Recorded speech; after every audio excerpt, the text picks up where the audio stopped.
Interval में इसका integral जो है वो सेकेंड काइंड के प्रॉपर इंटीग्रल में आ जाएगा. That is the first point. Now the second point is how to write this integral. अभी इसको हम कैसे लिखेंगे, तो इसको हम ऐसे लिखते हैं, ठीक है. We are writing it like this. So a to c, this is e to the power x over root of c minus x dx. ठीक है. तो लिमिट वाले नोटेशन में इसको हमने कैसे लिखना है. लिमिट वाले नोटेशन में आपने देखा कि जो पॉइंट इसका अनबाउंडेड हो रहा है that is the upper limit, तो वहां पर आप रिप्लेसमेंट कर दो, वहां पर आप कोई वेरिएबल इंट्रोड्यूस कर दो. लेट अस से सपोज x करते हैं और यहाँ पर हम इसको चेंज कर देते हैं. This is e to the power t over this is root of c minus t dt. ठीक है. अभी हमें लिमिट क्या लेना होगा, x को किधर टेंड कराएंगे हम. तो this limit of x is going to tends to c minus. ठीक है. तो c को आप लेफ्ट से अप्रोच कर रहे हो, so this is going to c minus. अब ये लिमिट एग्जिस्ट करेगा then only this integral is defined. That is the meaning. ठीक है. तो देखो जो हमने डेफिनेशन लिखा था उसमें लोअर एंड पर हमारा फंक्शन अनबाउंडेड हो रहा था और यहाँ पर अपर एंड पे अनबाउंडेड हो रहा है. तो दोनों चीजें इक्वल हैं. The only difference will be that you will change the limit for the upper one if it is unbounded at the upper limit, और अगर लोअर लिमिट पर अनबाउंडेड है तो आप लिमिट जो है वो लोअर वैल्यू के लिए इंट्रोड्यूस कर देंगे. Okay. So that is what we mean by the unbounded. अभी देखो यहाँ पर एक डिफरेंस आ गया ना अनबाउंडेड का, वहां पर आपके पास ऐसा कोई कंडीशन नहीं था अनबाउंडेड होने का. ठीक है. तो चलिए let us have some examples to make it more clear. So starting with a simple example, this example, let us have the function 0 to 1. This is 0 to 1, 1 over t to the power p dt. Okay. So we need to see what will happen. So suppose p is greater than 0. Okay. p greater than 0 लेते हैं, because for p less than 0, it is a proper integral. So it is a proper integral. तो p less than 0 में तो problem होगा ही नहीं. अभी problem जो होगा वो p ग्रेटर देन 0 में होगा when p is positive. So what we try to do is we try to see whether it will be convergent और not, and if it will be convergent then for what values of p. तो ये आपका क्या हो रहा है, ये आपका अनबाउंडेड हो रहा है. आप देख रहे हो कि in this case when p is greater than 0, this ft equals to this 1 by t to the power p is unbounded. और अनबाउंडेड भी कहां पर हो रहा है, at t equals to 0. That means at the lower end of the interval. So what we will do is we will try to find the integral in terms of limits. तो आप ऐसे लिख सकते हो उसको, limit x going to 0 plus this is x to 1 1 over t to the power p dt. And what we will do is we will integrate and then you will finally put the limits. So limit x going to 0 plus. So what we will have here, this is 1 minus p t to the power 1 minus p. ठीक है. तो अभी हमने x रखा है तो यहाँ पर हमारे पास इसमें वैल्यूज पुट कर देंगे. तो वैल्यू पुट करेंगे, हमारे पास एक वैल्यू आ रही है यहाँ पर, this is 1 and the other one is x. Okay, so one value is x and the other one is 1. तो फाइनली क्या मिलेगा हमें, x और ये 1 पुट करने के बाद क्या मिलेगा, and then what will happen if we will take the limit. तो देखो एक बात क्लियर है कि ये इंटीग्रेट करते टाइम हमने ये बात ध्यान रखा कि p is not equal to 1. ठीक है. p is not equal to 1. तो क्या होगा इसका integral, what will be the integral of this, and then what will be the value when we will take the limit.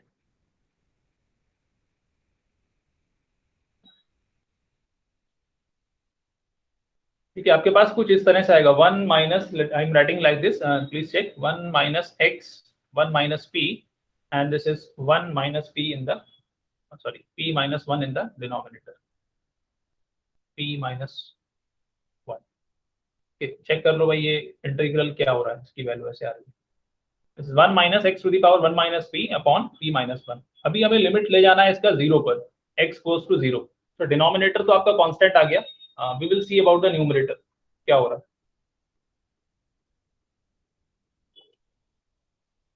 Please check this integral ना, if there is some, I think there is some. Sir, denominator में 1 minus p हो. Okay, 1 minus p. 1 minus. So now we see that this integral diverges for certain specific values of p. तो अगर हमारा पास p का value जो आ रहा है वो greater than 1 आ रहा है, so p greater than 1 पर the integral diverges. ठीक है, क्लियर है ना? इंटीग्रल डाइवर्स क्यों करेगा? क्योंकि आपका वो पॉलिनोमियल डिनोमिनेटर में चला आएगा and you are taking x going to 0, so for that it will be divergent.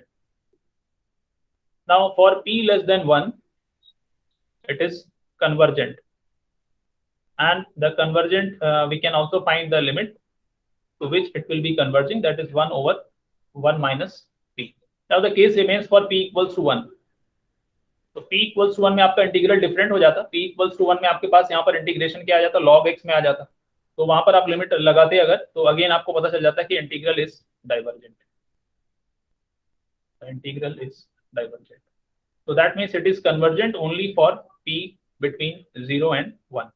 Even if it is equal to 1, then also the integral will be divergent. Okay, so this is an example of a integral of second kind. Okay, second kind के integral का example हो गया. इसी को हम generalize कर सकते हैं. We can make a general statement which will be helpful in dealing with certain problems. In general, what we can say? Sir? In general, yes. Sir, can you please show that how you got for p equals to 1? Okay, p equals to 1 में जब आप integrate करोगे, I'm writing it here. Possibly I will erase it afterwards, just to make it look better. Okay, तो देखो क्या करना है हमें वहां पर हमारे पास लिमिट जो आएगा वो किस पर लगेगा? अभी आप इंटीग्रेशन तो ऐसे ही करोगे x to 1, बट अभी आपके पास 1/t हो जाएगा, dt हो जाएगा. ठीक है, रिमेंबर यहाँ पर लिमिट भी है, we have limit outside the integral. So what will be this integral? अभी आपके पास 1/t का इंटीग्रल तो log t आ जाएगा. अब आप वैल्यूज रख दोगे 1 and x, तो आपके पास क्या आ जाएगा? This is log 1 minus log x, and outside you have limit this limit is taking x to 0 plus. तो आपको पता है ना 0 plus पे log किधर जाएगा? तो this limit is going to plus infinity. Clear? Is it clear?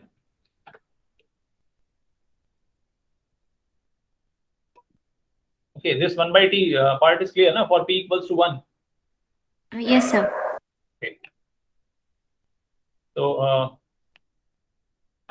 ये जो हमने इंटीग्रल देखा था इसको हम लोग जनरलाइज कर सकते हैं. अभी तो हम लोग 0 पर बोल रहे हैं, बट अभी अगर हमारे पास मान लो कोई ऐसा जनरल फॉर्म आ जाता है, तो किसी भी पॉइंट के अराउंड आप क्या कर सकते हो? आप एक पॉलिनोमियल फंक्शन डेवलप कर सकते हो जो इस तरह से बिहेव करेगा. तो in general suppose we have an integral of this type a to b and dx over x minus a whole to the power p. तो ये क्या हो जाएगा? ये वैसे ही बिहेवियर रखेगा x इक्वल्स टू a पर जैसा 1/t का बिहेवियर था. Now this integral, this is convergent for p, convergent for 0 p less than 1 and divergent likewise. Okay. अगर आप p का नेगेटिव वैल्यू ले लोगे तो ये क्या हो जाएगा? ये प्रॉपर इंटीग्रल हो जाएगा. for p less than 0 it is a proper integral. तो प्रॉपर इंटीग्रल में आप नॉर्मली जो प्रीवियसली मेथड्स हैं जो हमने ऑलरेडी पहले से देखे हुए इंटीग्रेशन के उसको यूज कर सकते हैं. This is the proper integral. So now this is what the definition of this improper integral is and how it will look like and how to compute this one. So this is what how we define it is convergent or it is divergent. Limit के concepts हम ऐसे define कर सकते हैं. ठीक है, but in general जैसे आप जानते हो मैं टेस्ट करने के लिए we need to have different tools. तो लाइकवाइज जैसे कि हमारे पास पहले वाले इंटीग्रल में फर्स्ट काइंड के लिए टूल्स थे, we have different types of test. तो वैसा ही कुछ हम यहाँ पर भी करेंगे. The only difference will be that this limits of integration and all these things will be a bit different. ठीक है, but conclusion उसी direction में निकल के आएगा हमारे पास. For example, suppose we have this functions fx and gx and they follow this inequality that this fx is smaller than gx and both are non-negative. This inequality holds in this interval. Now see this point. This a is the point where the function is, where this function is unbounded. That is why we have not included a. This function means f and g. Okay, so I'm writing it here. F and g are unbounded at a. Okay, so that is not written, but a को include नहीं किया गया है, इसका meaning यही हो रहा है. ठीक है, अगर सपोज करो आपको ऐसे लिखा होता कि लेस देन बी होता तो आप समझ जाते कि this is what is unbounded at the point b. Now the conclusion follows in the same way as we were getting the conclusions in the previous one. अगर आपके पास upper integral that means the larger one if it is convergent, अगर आपका a to b gx dx converge करेगा तो फिर आपका जो स्मॉलर फंक्शन है यानी f उसका इंटीग्रल भी कन्वर्ज करेगा in the same way as we have done in the previous case. Now if the lower integral is divergent then the upper integral will also be divergent. So this is basically the same type of result which we have arrived in the case of the improper integral of first kind. सिर्फ यहाँ पर intervals का difference है और कोई difference नहीं है. ठीक है, तो ये रिजल्ट को देखने के लिए हम लोग कुछ एग्जांपल्स करते हैं just to make it clear, more clear. Suppose करो हमारे पास एक इंटीग्रल दिया गया है. We have an integral let us say 3 to 5 it is log of x over x minus 3 whole to the power 4 dx. So we need to test its convergence.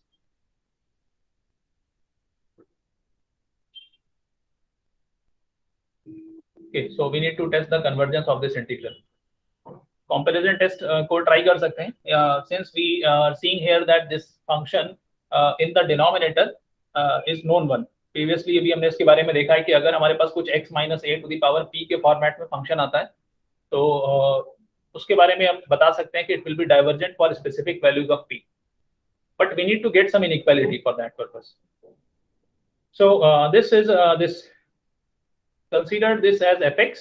Suppose करो आपने fx ले लिया. This is log of x over this x minus 3 whole to the power 4.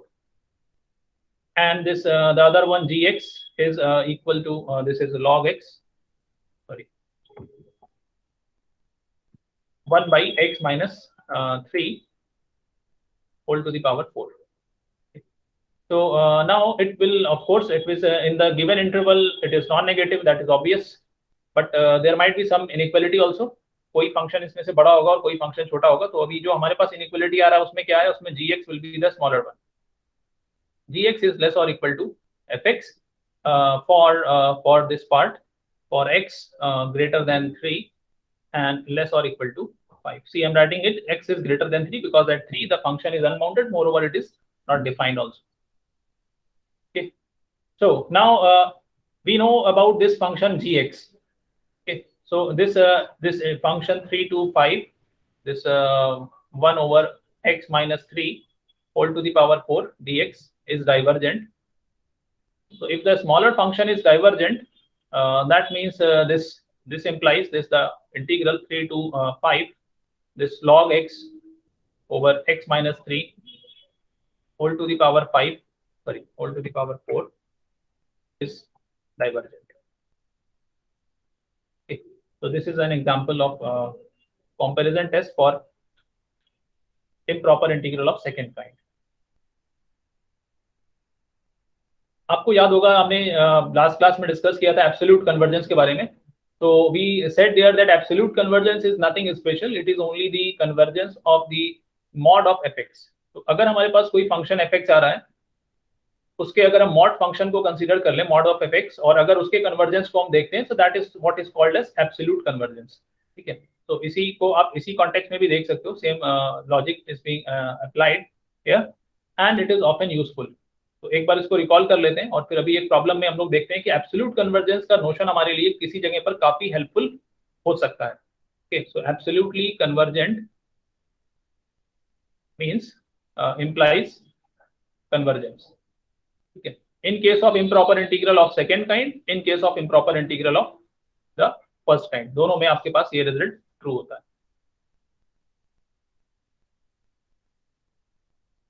ठीक है, use क्या होगा इसका, तो अभी हम लोग एक एग्जांपल देखते हैं जहां पर आप देखोगे कि काफी ज्यादा ये रिजल्ट हमारे लिए हेल्पफुल हो जाएगा.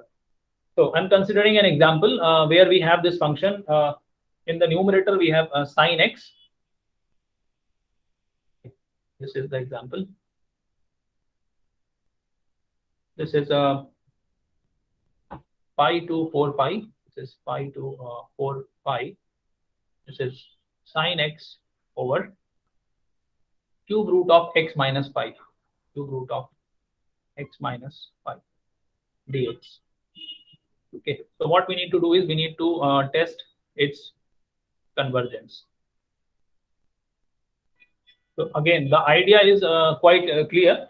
We can move in a direction of having x minus a type integral, but the problem is with the numerator, the sin x.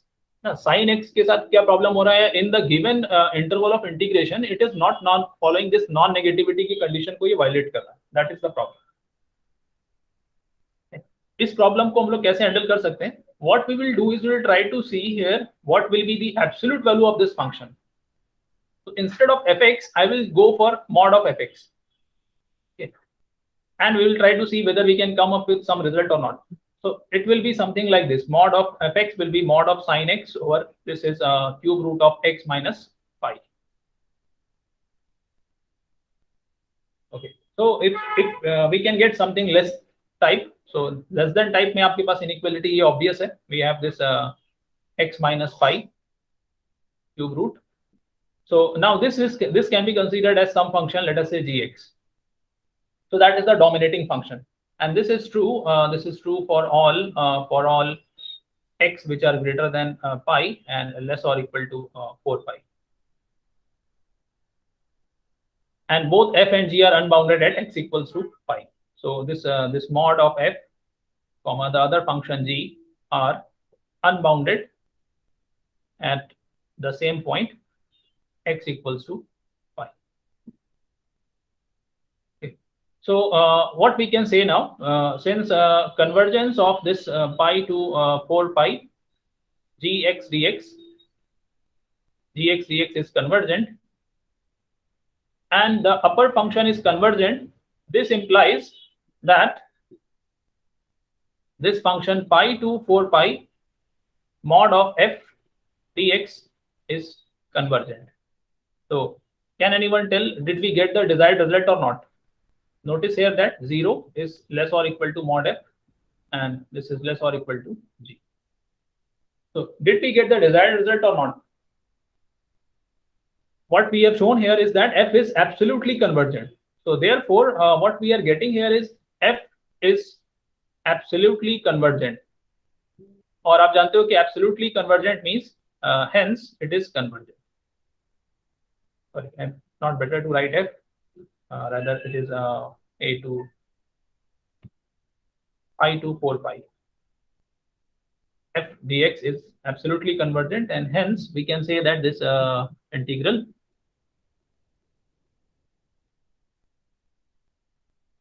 pi to 4 pi f dx is convergent. Okay, so can you see why we have used this absolute function of f instead of using f directly?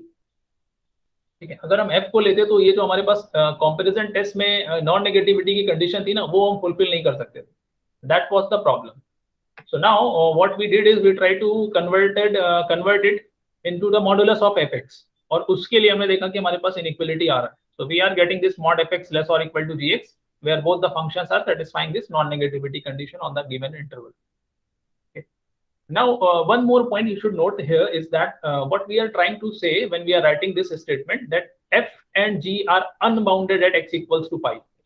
So what we are trying to say with this one is that this point says only that if you are having two functions which are unbounded, they should be unbounded at the same point of the interval. That should be the condition.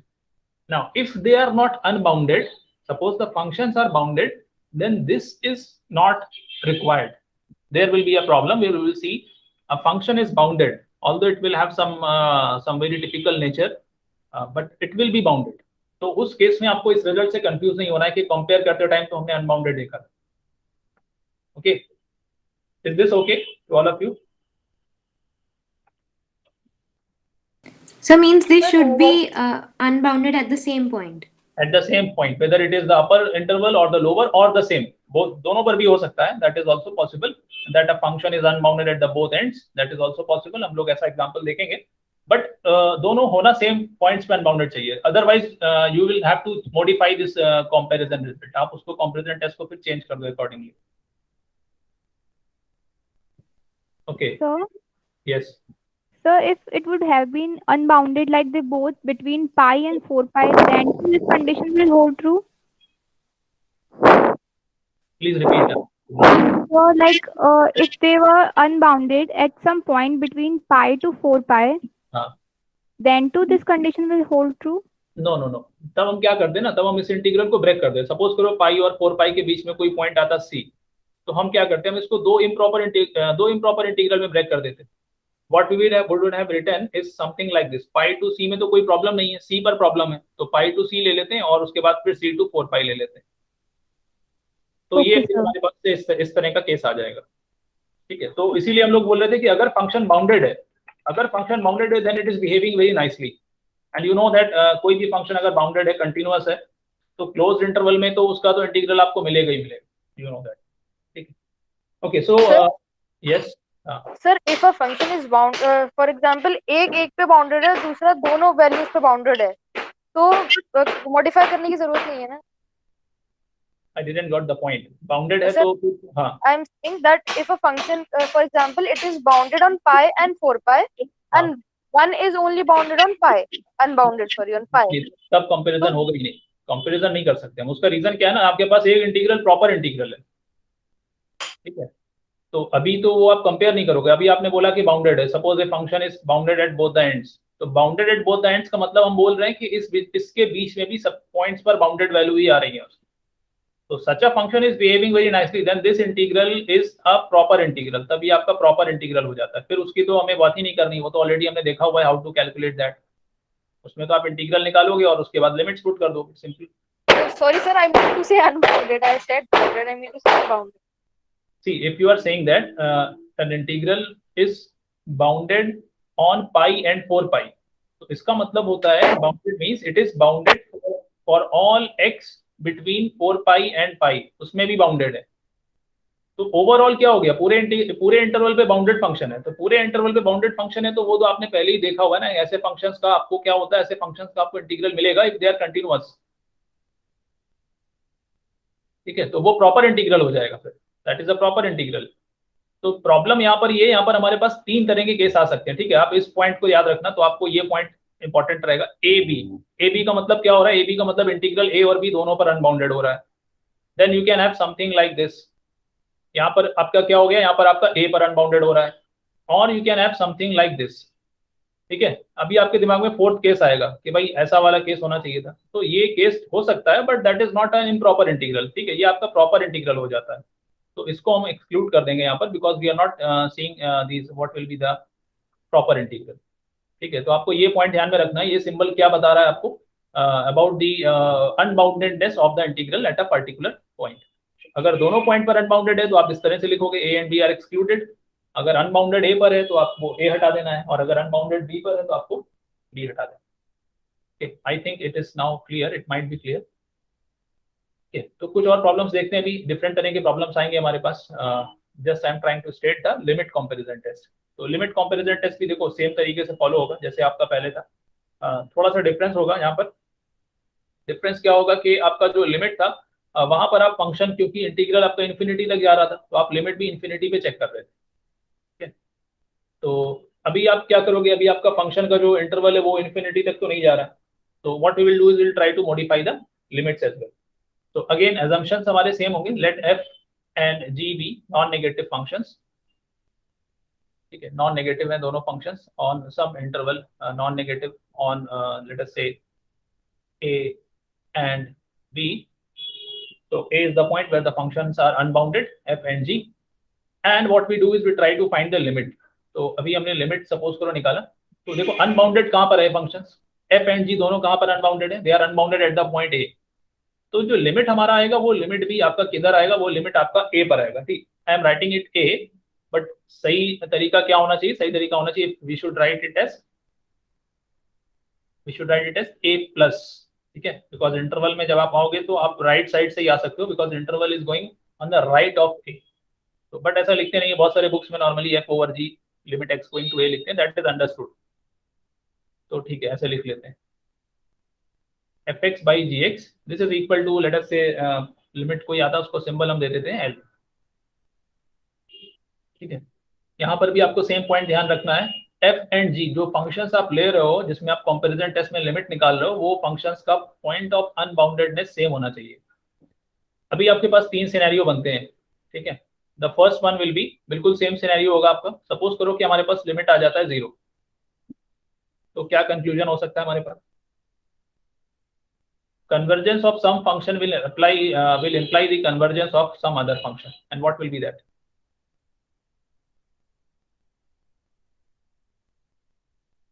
देखो limit 0 कब आता है, ये आपको comparison test को ना समझ लेंगे एक बार तो आपको बिल्कुल याद रहेगा, आपको स्टेटमेंट याद रखने की जरूरत नहीं होगी। कंपैरिजन टेस्ट बेसिकली क्या देखना चाह रहा है यहाँ पर, फंक्शन की ग्रोथ रेट को देखना चाह रहा है।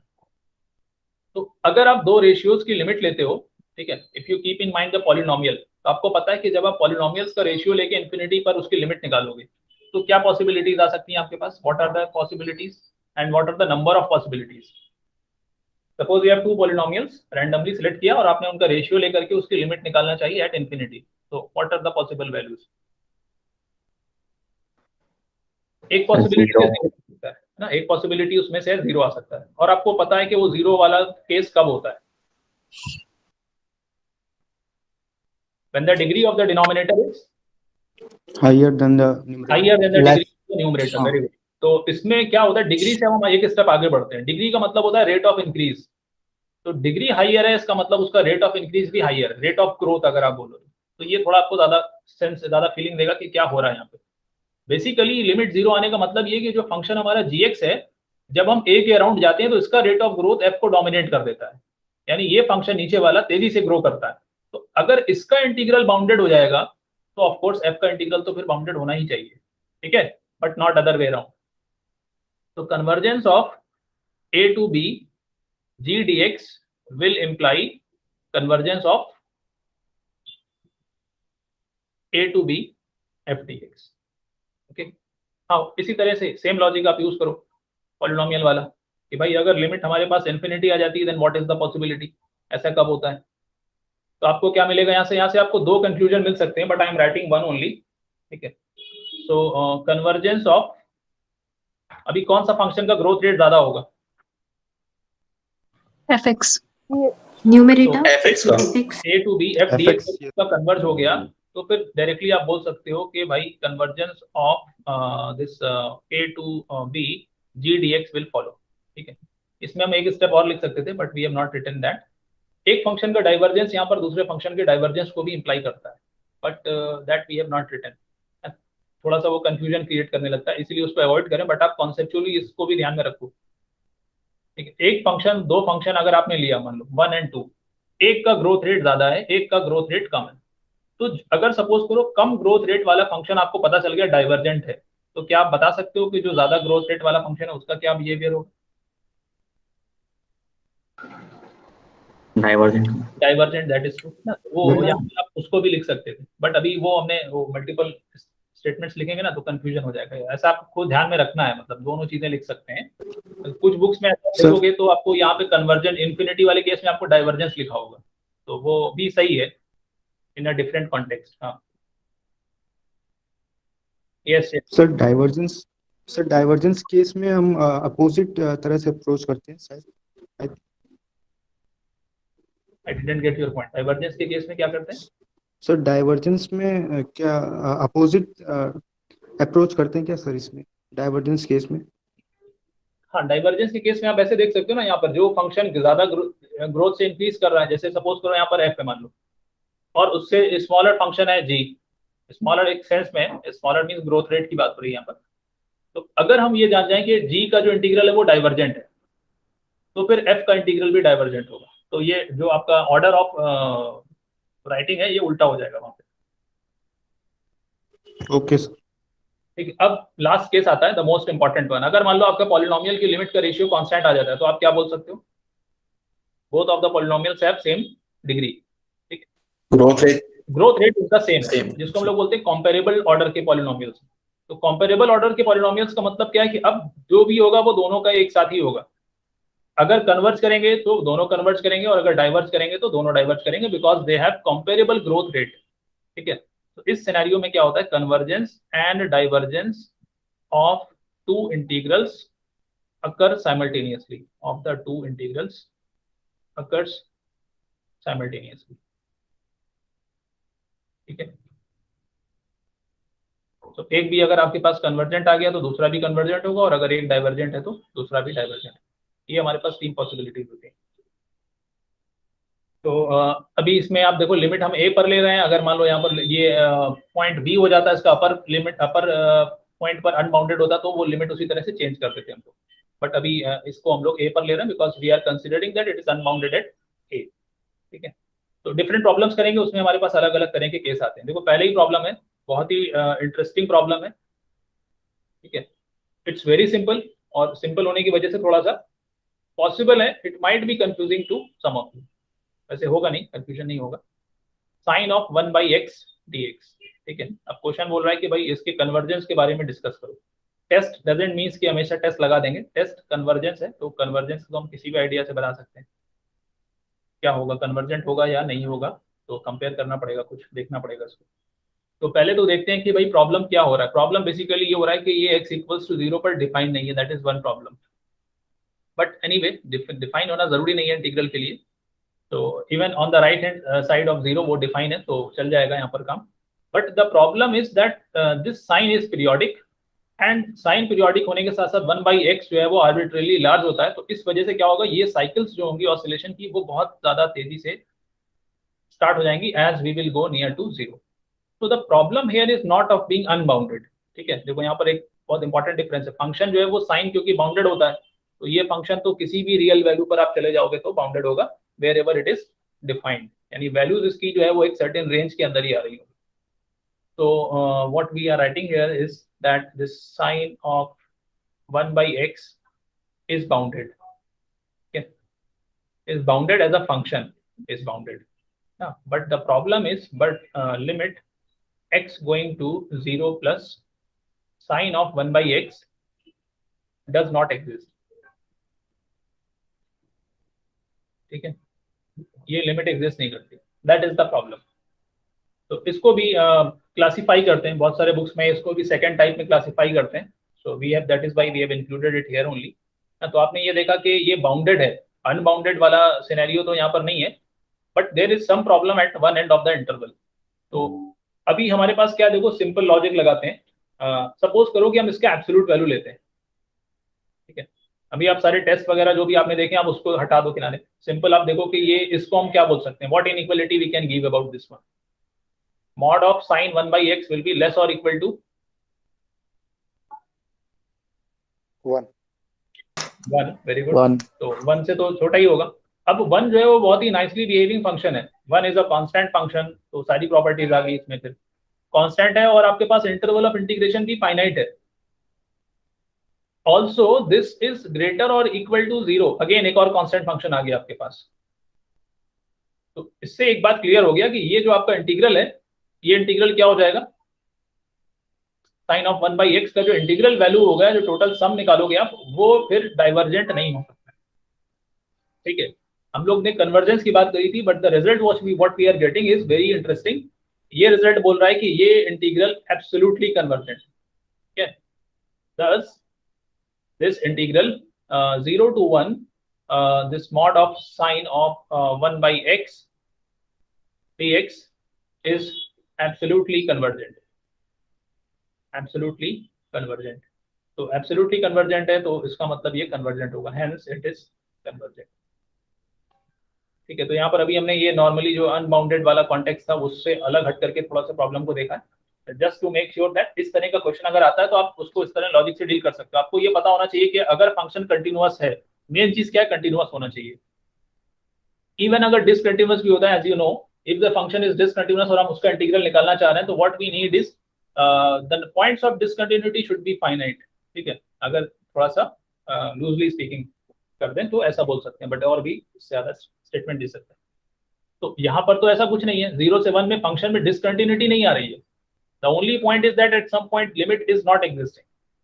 तो ये कंपैरिजन टेस्ट हमें बता रहा है कि ये फंक्शन एब्सोल्युटली कन्वर्जेंट है, यानी कन्वर्जेंट है, that means this integral has some meaning.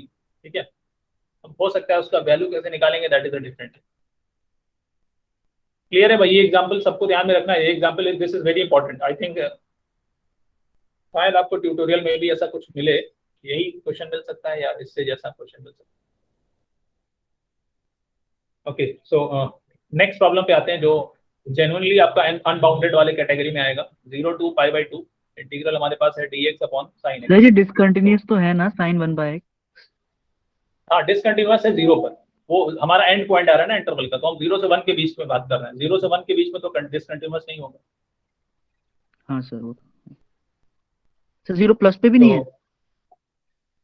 नहीं, 0 प्लस पे डिसकंटिन्यूटी कोई मीनिंग नहीं होती ना। 0 प्लस तो आपका सेट ऑफ पॉइंट्स है। 0 plus means the points which are in the right neighbourhood of 0। तो 0 प्लस कोई स्पेसिफिक पॉइंट नहीं है बहुत ना। बड़ा तो होगा ना सर 1/x पे भी? यस, 1/x उस पर भी बहुत बड़ा तो होगा ना सर, जो अपन पता नहीं लगा सकते। बिल्कुल बिल्कुल, 1/x तो बहुत बड़ा होगा, that is okay, but we are talking about sine of 1/x। जब आप उसका साइन लगा दोगे तो वो वैल्यू तो आ जाएगी ना आपका -1 से 1 के बीच में। यस सर, तो हम लोग साइन ऑफ 1/x के बारे में बात कर रहे हैं। ना discontinuous at 0, sir sin 1/x discontinuous at 0, but we पर 0 प्लस इंटरवल 0 to 1 है ना, तो वी अब राइट ऑफ 0 आ गए हम लोग। ठीक है sir. Okay, what about Okay, this sir. function? This 0 to π/2 dx upon sin x. So I'm considering this fx as 1 by sin x, एक फंक्शन ऐसे लेते हैं, और इंटरवल में ये फंक्शन नॉन नेगेटिविटी की कंडीशन को सेटिस्फाई कर रहा है, that is okay. Now consider, suppose करें एक और फंक्शन लेते हैं, लेट अस से what should be the function, 1 by x ले लेते हैं। 1 by x लेने के पीछे रीजन क्या है? देखो, एक तो दिख रहा है कि हमें लिमिट जो निकालना पड़ेगा, अगर हम लिमिट कंपैरिजन टेस्ट यूज करते हैं तो लिमिट हमारा 0 पर आएगा। Then this f and g will give us a standard limit, ठीक है। Standard limit means we will get some constant, और जब लिमिट कांस्टेंट आता है तो वहां पर दोनों फंक्शंस का कन्वर्जेंस का नेचर जो है वो सेम हो जाता है। तो if we know about the convergence और डाइवर्जेंस ऑफ वन फंक्शन, तो दूसरे का तो पता ही चल जाएगा, और हमें gx इक्वल्स टू 1/x के बारे में पता है। इतने सारी बातों को ध्यान में रखते हुए हमने gx को कंसीडर कर ले दिया। Now what we are trying to do is we are trying to find this both of the functions are non-negative, तो f भी आपका 0 से बड़ा है और आपका ये जो फंक्शन है ये भी नॉन नेगेटिव है, and are unbounded at the same point, और वो सेम पॉइंट आपका हो रहा है x equals to 0। Okay, so that means we can apply this using the limit comparison test. So using LCT, अभी हम लोग लिमिट कहाँ पर लेंगे? लिमिट लेंगे at 0 plus, so the limit will be fx by gx। क्या हो जाएगा भाई limit? What will B fx by gx? क्या आ जाएगा लिमिट उसका? 1 तो कांस्टेंट हो गया ना, नॉन जीरो कांस्टेंट आ गया। सो अब क्या करेंगे? नेक्स्ट स्टेप क्या होगा? Divergence of which function will imply divergence of 0 to π/2 1/x dx gives the divergence of fx this 0 to π/2 dx by sin x। ठीक है, तो सिंपल प्रॉब्लम है। दोनों फंक्शंस हमारे पास थे जिसमें से एक फंक्शन का नेचर हमें पता है, and then what we have done is we have taken the limit, और लिमिट हमारे पास नॉन जीरो कांस्टेंट आ गया, तो डायरेक्टली हमारे पास ये कंक्लूजन आ जाएगा। तो yes So the reason that we chose gx as 1/x was that we wanted the function to be unbounded at the same point, plus we wanted the limit to be finite. See, the correct way would not be to say that we wanted, rather that was the expectation, ना? तो हमारे चाहने से तो result नहीं आएगा ना, जो रिजल्ट आना है। फॉर एग्जांपल, अगर कोई फंक्शन कन्वर्जेंट है तो ऐसा हम नहीं कर सकते। Some of the students think that this is something like a magical wand ना, कुछ ऐसा सिलेक्शन करते हैं कि वो डिजायर्ड रिजल्ट आ जाता है। ऐसा नहीं है। अगर दो अलग अलग रिजल्ट आ रहे हैं आपके पास, that means we are sure that one of them is wrong. तो एक फंक्शन को हम एक फंक्शन के साथ कंपेयर करके कन्वर्जेंट दिखा दें, फिर दूसरे के साथ कंपेयर करके डाइवर्जेंट दिखा दें, तो इस तरह थोड़े हो सकता है। तो ये तो पूरा एब्सर्ड हो जाएगा सारी चीजें। क्या करते हैं हम? गेस कर सकते हैं ना हम लोग, कुछ थोड़ा सा इनसाइट का यूज करके कि एक दो स्टेप आगे क्या होने वाला है, ऐसा कुछ आइडिया लगा करके आगे बढ़ते हैं। और हो सकता है आइडिया गलत हो जाए तो हम चेंज कर देंगे, उस फंक्शन को चेंज करके फिर कुछ और लेके आएंगे उसकी जगह पर। बट आपको ये ध्यान रखना है कि इसमें कुछ ऐसा नहीं है कि कुछ ऐसा खास ट्रिक है कि उससे हम लोग अपना डिजायर्ड टारगेट को अचीव कर लेंगे, तो वैसा पॉसिबल नहीं है ना, that is quite illogical. Sir तो जो हमें जो थोड़ा बहुत आइडिया लगा कि हमें 1/x लेना है वो इसलिए ना क्योंकि हमें पता है कि sin x by x की फाइनाइट लिमिट हाँ, है। ये एक आइडिया हमारे पास है और ये भी देख रहे हैं कि 1/x के बारे में हमें बहुत सिंपली पता है कि वो डाइवर्जेंट है। दैट इज करेक्ट, ये बात सही है। Okay sir. Excuse me, sir. Yes, Sir, please explain the absolute convergence of sin 1/x again, please. Absolute convergence of sine of 1/x। Okay, बताइए क्या प्रॉब्लम है इसमें। Sir, we did this comparison with 1 and 0. हाँ। Sin 1/x mod is greater than 0 and less than 1. ठीक। So by this, how it is implying that this is absolute convergent? Absolute convergent का मतलब होता है, अगर suppose करो आपके पास एक फंक्शन है साइन ऑफ 1/x, जो आपका फंक्शन है वो पॉजिटिवली, क्योंकि मॉड लगा दिया आपने तो वो 0 और 1 के बीच में आ गया, यानी कि एक फंक्शन कांस्टेंट है 0, वो उसका लोअर पार्ट है, मिनिमम वैल्यू है, और एक फंक्शन कांस्टेंट है 1, वो उसकी अपर वैल्यू है। आपको पता है कि अगर हम कोई बाउंडेड इंटरवल में इंटीग्रेशन करते हैं तो उस फंक्शन का इंटीग्रल कब एग्जिस्ट करेगा। Number 1, that function should be bounded. ठीक है, अनबाउंडेड में भी एग्जिस्ट कर सकता है बट वो अभी हमारा इम्प्रॉपर वाले क्राइटेरिया में आ जाएगा, तो उसको भी हम छोड़ देंगे। फंक्शन बाउंडेड हो और मोस्टली हम लोग लूजली स्पीकिंग बोल सकते हैं कंटिन्यूअस होना चाहिए। तो अगर कोई फंक्शन बाउंडेड है, कंटिन्यूअस है, आपका इंटरवल भी बाउंडेड है, then how can you have an infinite sum coming out of that. वो आइडिया आप यहाँ पर यूज करो। इस कंपैरिजन को आप इस तरह देखो, ये जो फंक्शन है आपका कंटिन्यूअस है, ठीक है, और इसकी जो अपर लिमिट है वो 1 से आगे नहीं जा सकती। क्यों नहीं जा सकती? बिकॉज आप जानते हो, आपने इंटीग्रेशन में पढ़ा होगा, अगर हमारे पास कंपेरेबल फंक्शंस हैं विच आर कंटिन्यूअस, तो f अगर लेस और इक्वल टू g है in the entire interval a to b, then integral of f will be less और equal to integral of g। Is it clear? Sir, also why couldn't we do this with sin 1/x directly? It is between -1 and 1 and it is convergent to 0. Sine 1/x के लिए directly क्यों नहीं कर सकते, इनका question है। Can anyone say about this? कर सकते हैं, डायरेक्टली भी कर सकते हैं, ठीक है। नॉन नेगेटिविटी की कंडीशन को हम देखना चाह रहे थे, तो वो नॉन नेगेटिविटी वाला कंडीशन यहाँ पर आ जाता है, उस पर अवॉइड करने के लिए ऐसा ही। Okay, sir. Thank you. तो अभी आते हैं नेक्स्ट प्रॉब्लम पे। नेक्स्ट प्रॉब्लम में हमारे पास है 0 to 1, the integral is 0 to 1 dx upon root of 1 minus x। तो अगर आप कंपेयर करो इसे तो ये क्या जा रहा है, ये कुछ ऐसा x माइनस ए वाले फॉर्मेट में आ रहा है, ऑल्दो यहाँ पर a माइनस एक्स हो गया। तो वो आप जानते हो कि इसको हम थोड़ा सा ट्रांसफॉर्मेशन करके लीनियर ट्रांसफॉर्मेशन से इसको दोबारा से x माइनस ए में ला सकते हैं, ठीक है। तो क्या होगा, कन्वर्जेंस और डाइवर्जेंस के बारे में क्या बोल सकते हैं? इट विल बी कन्वर्जेंट और नॉट।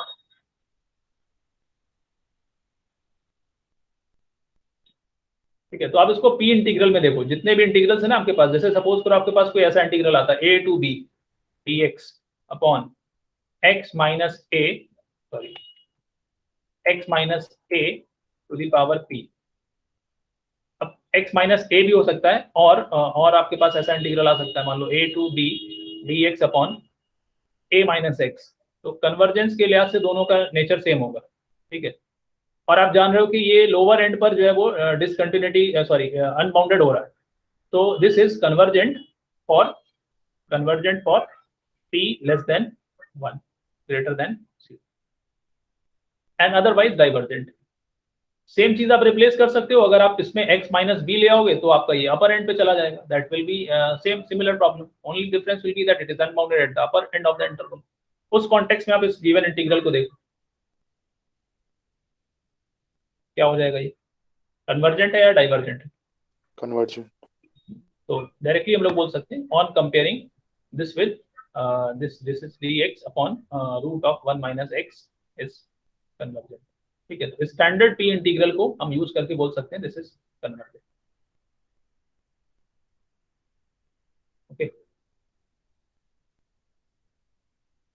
एक और प्रॉब्लम देखते हैं। So now this problem is important ना, यहाँ पर हमने ऐसा प्रॉब्लम लेना है जो दोनों एंड पॉइंट्स पे जाकर के अनबाउंडेड हो रहा हो।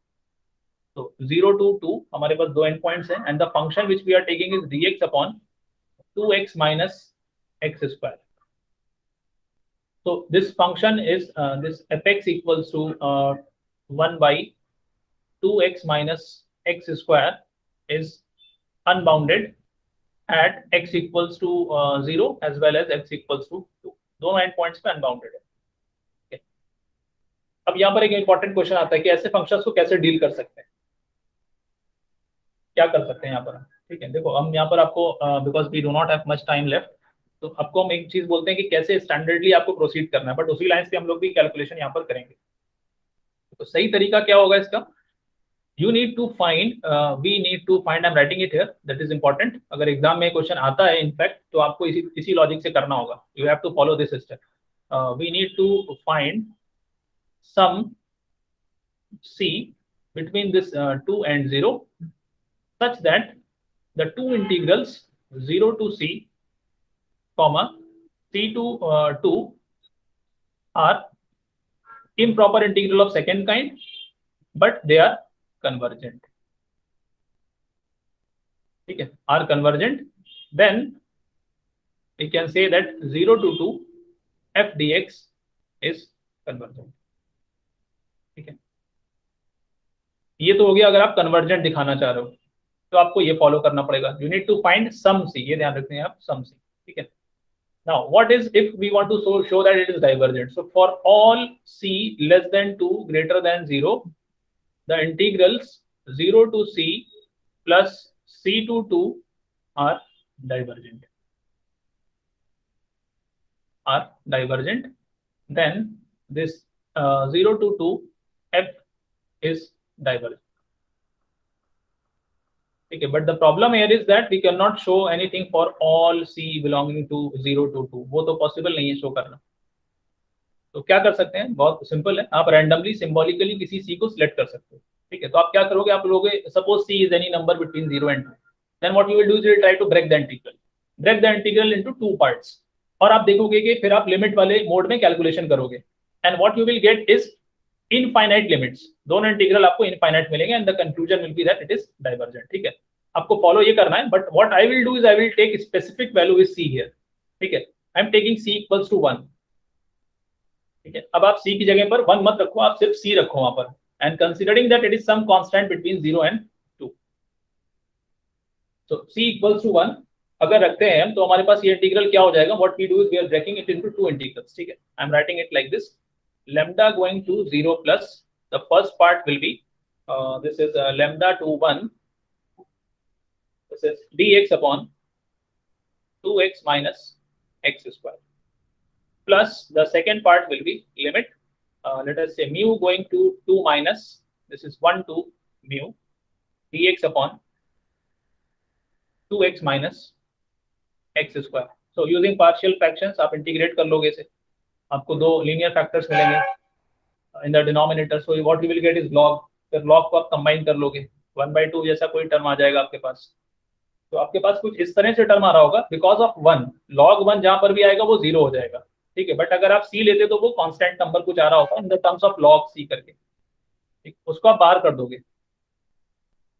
तो what we are getting here is 1/2 limit going to lambda going to 0 plus, and it is coming out to be log of lambda over 2 minus lambda, and this is यहाँ पर minus है, this is plus 1/2 this is limit mu going to 2 minus, this is again log of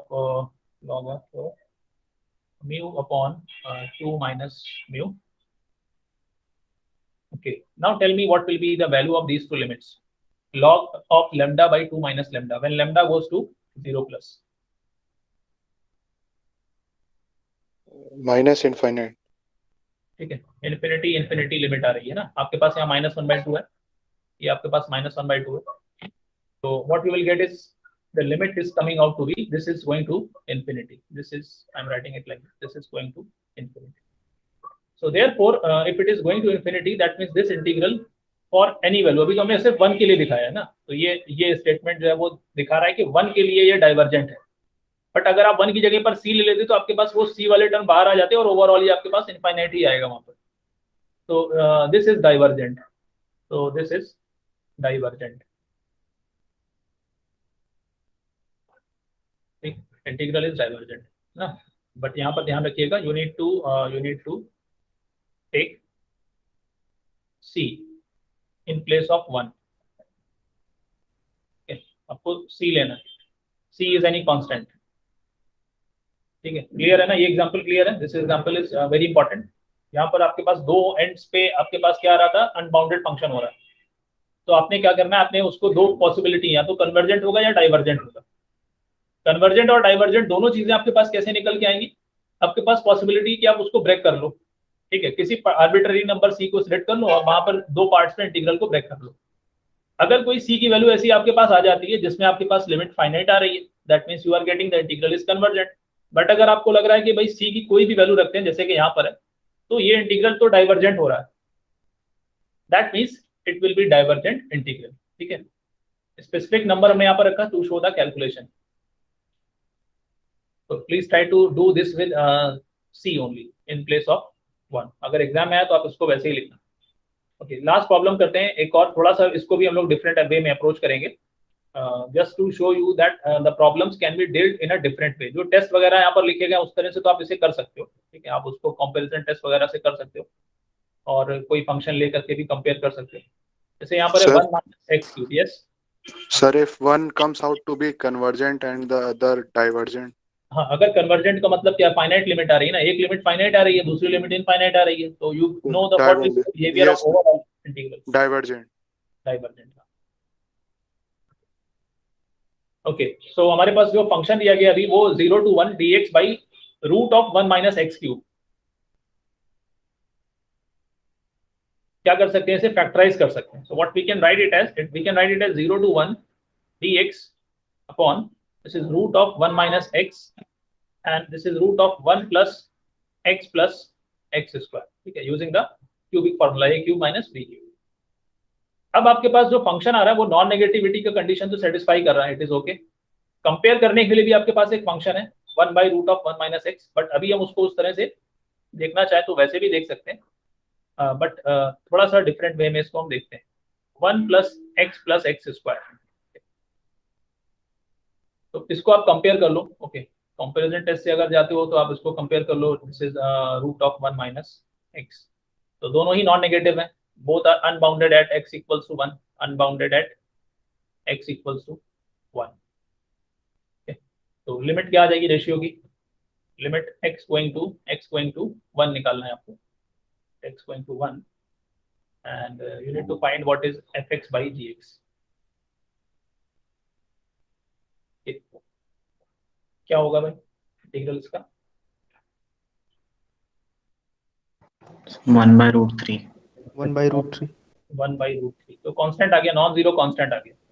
अब आप second integral के बारे में जानते हो, this is non zero constant and the integral 0 to 1 this is dx by root of 1 minus x is convergent. P integral है आपका ये। तो ये इंटीग्रल कन्वर्जेंट होने का मतलब क्या इंप्लाई करेगा, we have the original integral is convergent. ठीक है, although I was trying to not use this condition, but अभी हमने इसको इसलिए यूज कर लिया कि ये आपका LCT से लिमिटेड है। ठीक है, अगर आपके पास टाइम है तो हम लोग इसको एक और मेथड से कर सकते हैं,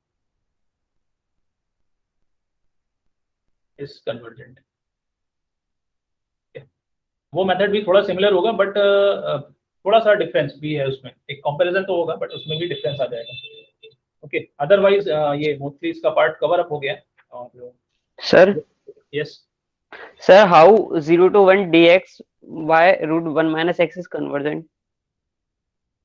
पी इंटीग्रल है ना, अभी आपको स्टार्टिंग में भी बोला था, इसके बाद भी फिर हमने Sir, बीच में डिस्कस किया था, but- x माइनस a वाले फॉर्मेट में देखा था ना आपने। Sir, but in p integral, if p is less than p is between 0 to 1, then integral is, I think, divergent. नहीं भाई, आई You have डोंट, written. ऐसा नहीं लिखा गया। देखो ऐसा कहाँ लिखा गया है, तो नहीं लिखा गया। देखो अभी यहाँ पर भी ऐसा ही इंटीग्रल आया था थोड़ी देर पहले, यहाँ पर भी ऐसे बोला गया था। No, sir, you have derived in the first class, I think. First class में ऐसा डिराइव किया गया था। तो पहली बात तो फर्स्ट क्लास में जब हम लोग डील कर रहे थे वो अलग तरह के इंटीग्रल्स थे ना।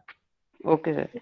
आई don't know whether I have written any such thing और नॉट, बट अगर ऐसा लिखा गया होगा तो उसका कॉन्टेक्स्ट आप देख लीजिएगा। I Okay, sir. Don't think I have written anything like that, और हो सकता है कुछ उसमें गलत लिखा हो ऐसा अगर लिखा गया है। सर कन्वर्जेंट ही लिखा है। ठीक है, वो इंटीग्रल डिफरेंट इंटीग्रल है ना, वहाँ पर लिमिट भी तो आपके पास क्या जा रहा है, वहाँ पर लिमिट आपके पास 1 to इन्फिनिटी डिपेंड करता है ना, लिमिट क्या जा रही है। ऐसा सिर्फ इंटीग्रल को देख करके नहीं बात कर सकते हैं। अभी अब मान लो 1 से इन्फिनिटी की लिमिट दे दी आपको, 1 से इन्फिनिटी 1/t², तो उसका बिहेवियर अलग हो जाएगा। 0 से कर देंगे तो उसका बिहेवियर कुछ और हो सकता है। Okay sir. ठीक है, तो आप इस तरह से देख सकते हो। Okay, so that marks the end of this topic, और possibly we will have next class on Monday, I think. तो वहाँ पर हम लोग नया टॉपिक स्टार्ट करेंगे। This is which is Sir, Taylor series. हाँ, yes. sir, in this question we can also do this by comparison test. Comparison test, हाँ, comparison test से भी कर So सकते हैं। because fx is less than gx and we know that gx is convergent. हाँ, बिल्कुल सही है, बिल्कुल कर सकते हैं, सही है। क्योंकि आपका जो दूसरा पार्ट है ना वो बाउंडेड है, उसी को ही बोल रहे थे। ऐसे लिख सकते हैं हम उसे, ऑल्टरनेटली अगर आप इसे लिखना चाहो तो ऐसे लिख सकते हो। ये जो आपका पार्ट है 1/√1 + x + x², ये बाउंडेड फंक्शन है, ठीक है, इस इंटरवल में। तो अभी आप देखोगे तो क्या हो जाएगा यहाँ पर, इसकी दिस इज लेस और equal to some number n, किसी नंबर n से ये छोटा होगा फॉर दिस बिटवीन 0 and 1। फिर आगे क्या हो जाएगा, आगे आपका ये जो इंटीग्रल हो जाएगा, देयरफॉर fx इज लेस और equal to this m/√1 - x। अब कंपैरिजन कर सकते हैं, then follow this comparison test.